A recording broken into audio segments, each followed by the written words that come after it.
יתגדל ויתקדש האדם בחייו ובמותו, ובשמחתו, בסבלו ובעמלו.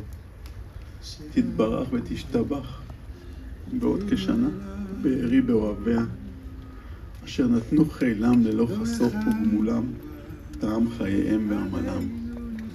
ואם תמו חיים של טעם, לא יפקד זכר פועלם. כי דרך ישרים לא תאבד, בתוחלת מעשיהם תעמוד לעד.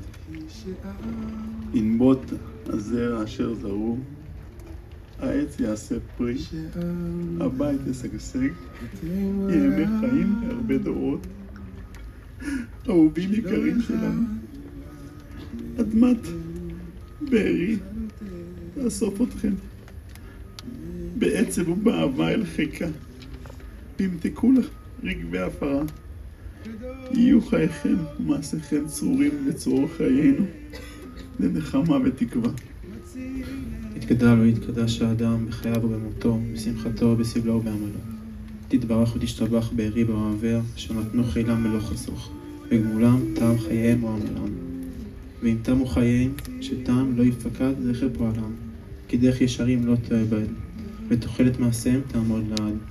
ינבוט הזרע אשר זרעו, העץ יעשה פרי, הבית ישגשג, ימי חיים וירבה דורות. אמא יקרה והאהובה שלנו, אדמת בארי תאסוף אותך עוד שנה לחיקיה, בעצב ובאהבה. ימתקו לך רגבי עופרה, יהיו חייך ומעשייך צורים בצרור חיינו, נחמה ותקווה.